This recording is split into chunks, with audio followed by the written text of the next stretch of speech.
भाजपा के जो प्रदेश अध्यक्ष हैं उनकी बातों को हम लोग नोटिस नहीं लेते। खुद उनका मानसिक स्थिति खराब है, वो तो कभी कुछ बात रखते हैं, खुद उनको पता नहीं होता है। भाजपा वाले कई साथी भी बताते हैं, वो लोग भी आश्चर्य करते रहते हैं कि आखिर क्या हो गया सम्राट चौधरी को, कि आखिर ये सब क्या बोल जाते हैं, उनको पता नहीं, मर्यादा शब्द कुछ है ही नहीं। देखिए, हम लोग भाजपा के जो प्रदेश अध्यक्ष हैं उनकी बातों को हम लोग नोटिस नहीं लेते। खुद उनका मानसिक स्थिति खराब है। कई बार वो तो कभी कुछ बात रखते हैं, खुद उनको पता नहीं होता है। भाजपा वाले कई साथी भी बताते हैं, वो लोग भी आश्चर्य करते रहते हैं कि आखिर क्या हो गया सम्राट चौधरी को, कि आखिर ये सब क्या बोल जाते हैं, उनको पता नहीं, मर्यादा शब्द कुछ है ही नहीं। वो तो और भाजपा वाले लोगों को भी जो है सही रास्ते से समाज के लोगों को दिशा विहीन करने का एक ही मात्र उनका है एजेंडा।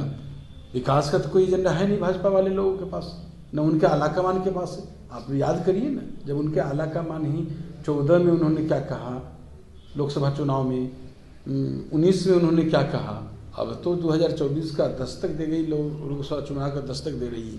अब कुछ ही दिन 2023 का बाद शेष रह गया है। तो निश्चित रूप से जो इंडिया गठबंधन अपना आकार लिया है, इसलिए भाजपा के लोगों को हताश बेचैनी छा गया है और अनाप शनाप बोल रहे हैं, और कुछ खास नहीं। सर, जीतनराम मांझी जिस तरीके से नीतीश कुमार के मानसिक संतुलन पर हमला कर रहे हैं, लगातार हवन पूजा कर रहे हैं, क्या ये बीजेपी की साजिश है नीतीश कुमार को मांझी द्वारा जलील कराने की? जीतनराम मांझी जी भी देखते हैं ना हमेशा मीडिया में कि कोई न कोई वैसा शब्द रख के छाए रहते हैं। नहीं, ये आप ही लोग का एजेंडा रहता है, आप ही लोग कुछ न कुछ उनको मुंह में रख के बुलवाना चाहते हैं, कुछ कुछ बोलते रहते हैं, और कैसे वो न्यूज में बना रहे हैं। कुछ लोग का आदत हो जाती है।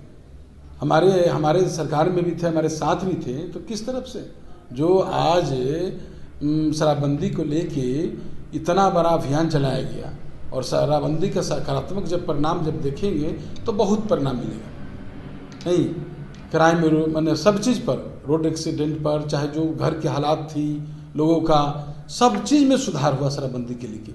तो उस समय भी किस तरह से बोल रहे थे, कब क्या बोल जाते हैं। बीजेपी का हाथ है नहीं ना, वो तो उनके गोद में जाकर खिल ही रहे ना, चाहे वो मांझी जी हो, उपेंद्र कुशवाहा हो, चाहे जो भी लीडर हैं जो आज कहाँ हैं, लोग कहाँ किनके गोद में जाकर खिल रहे हैं, सब लोग को पता है। तो अनाप शनाप बोलेंगे ही, उन्हीं के एजेंडा पर वो गीत गाएंगे। जो आरएसएस और भाजपा भी जो है आरएसएस के एजेंडा पर काम कर रही है। उसको कुछ मतलब है क्या विकास से और लोकतंत्र से, कोई मतलब है क्या? सब आज खतरे में। आपका अपना अधिकार जो है वो खतरा में, आपका अपना संविधान खतरे में।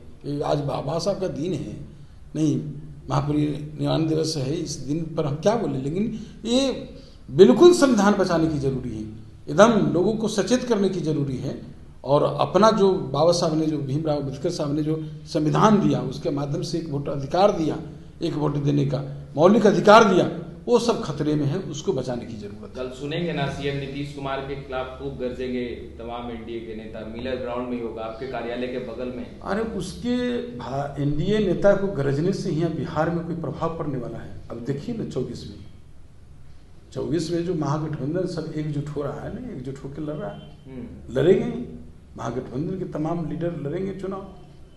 और वैसा समय है जो हम सबों के नेता माननीय मुख्यमंत्री नीतीश कुमार ने जो आगाज किया है भाजपा हटाओ भारत मुक्त देश बनाने का, उसमें सब, और जो विपक्षी एकता को मजबूत कर जो आज हम लोग ने संकल्प लिया है, तो देखिए 24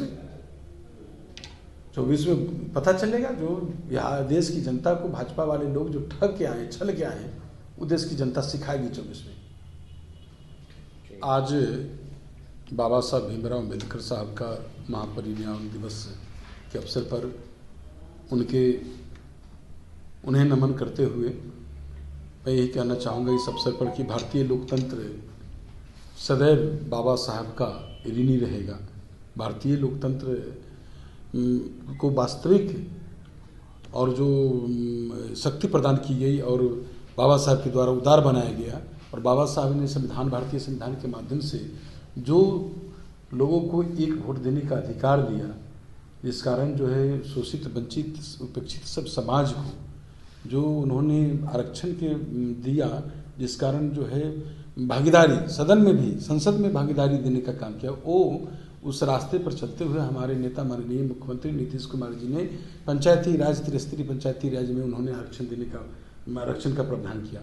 बाबा साहब, आज तो राजनीतिक रूप में बहुत सारे लोग बाबा साहब के नाम लेने वाले, महापुरुषों के नाम लेने वाले लोग मिल जाएंगे, लेकिन उनके जो सपना है उसको आकार देने वाला, उनके जो आदर्श है उस पर चलने वाला, उनको व्यवहार में लाने वाला एकमात्र नेता नीतीश कुमार जी हैं, जो उनके सभी आदर्शों के, उनके सभी विचारों को धरातल पर उतारने का ही नहीं काम किया, उनके आदर्शों को व्यवहार में भी लाने का काम किया। और जिस कारण आज हम लोग का सच्ची श्रद्धांजलि होगी कि उनके बताए गए रास्ते पर चलकर, बाबा साहब के बताए गए रास्ते पर चलकर हम लोग राष्ट्र के राज्य को निर्माण करने में अपनी भूमिका निभाएं। सर, सम्राट चौधरी ने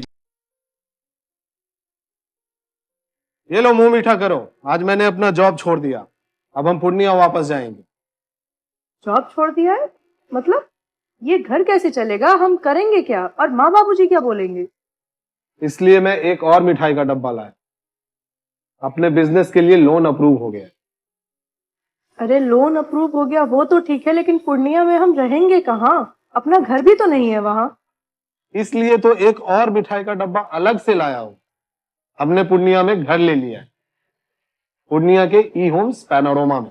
पूर्णिया में पैनोरमा ग्रुप लेकर आए हैं ई होम्स पैनोरमा, बड़ा घर, आलीशान जिंदगी और अत्याधुनिक सुविधाओं के संग। अरे अरे, अब क्यों मुंह मीठा करवा रही हो? क्योंकि हम घर वापसी जो कर रहे हैं। घर वापसी की खुशी पूर्णिया में ई होम्स पैनोरमा के संग।